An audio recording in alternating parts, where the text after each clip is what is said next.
What's up, crew? It's Chris with CloverTac, and welcome back to the channel. Today we're going to be taking a first look at the Alaskan sight from Skinner Sights. Before we get to that, though, just a reminder, it's a hot Texas day. A fat boy is going to sweat, plus we're out on the range, so we'd have to deal with the birds and the bugs and the loud neighbors, potentially the wind, a little bit of traffic noise, and possibly the fact that my camera microphone doesn't always pick up the muzzle report of the firearm. So if you're a regular of the channel, you have seen this Henry steel frame lever action rifle chambered in 30-30 Winchester before. Just want to give a quick update on the T&E on this rifle. I'm at about the 200 round mark through this rifle and haven't had any real significant issues, but I do want to point out two real quick. The first issue is going to be with Monarch brand ammunition. It seemed like those cases really wanted to stick in the chamber. They did not want to eject really well. Now, the second thing is that the stock tends to get a little bit loose. It's not a big deal. You can tighten this screw right here down and solve that problem. My suggestion would be adding a little bit of Loctite to the screw. Now, as far as the Alaskan sight, you can see it is a rear aperture, a peep sight. It does mount on the receiver, where the stock rear sight for this Henry was mounted to the barrel. There's a couple of things I want to let you know about these sights from Skinner, but first, let's put some rounds down range. And for today's ammunition selection, we're going to be using something old school. We're going to be using some 150 grain Remington core-locked.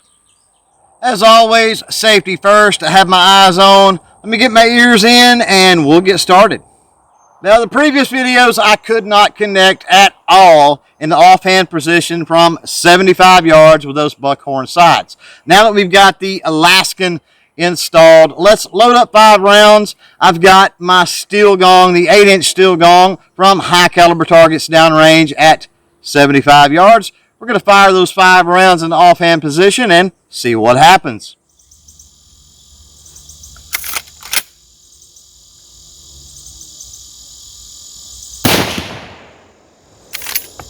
0 for 1. There is 1 for 2. However, it knocked the plate off. Hopefully you heard it. Going to go down range and reset that real quick. Be right back. So I got the target back up. I'm 1 for 2. Let's keep doing it.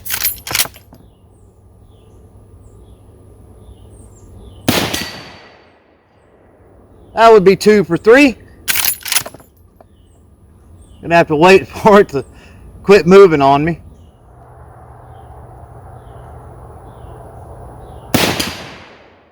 That would be 3 for 4.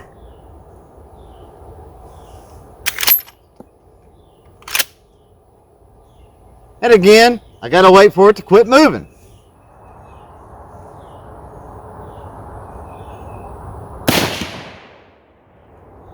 And so looks like 3 for 5 is going to be it.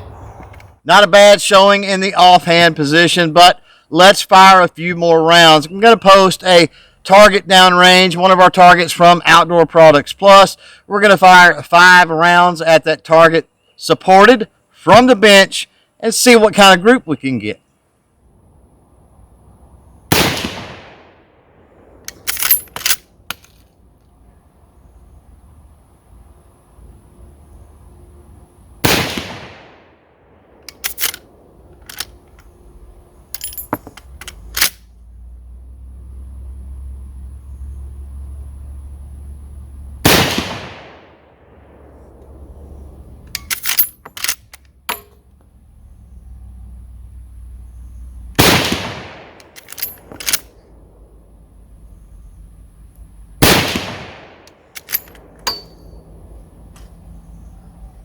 All right, here we are downrange, taking a look at the target. Those 5 shots rested from that wobbly bench. Just about any way you stack it up at 75 yards with a 30-30 Winchester, that right there, my friends, is venison in the freezer. There's no question about it. I am definitely more consistent and a lot more comfortable with this Alaskan sight from Skinner Sights. And if you want some context on that, I'll link up the previous videos that I've done with this rifle using the factory buckhorn sights in the end screen at the end of this video.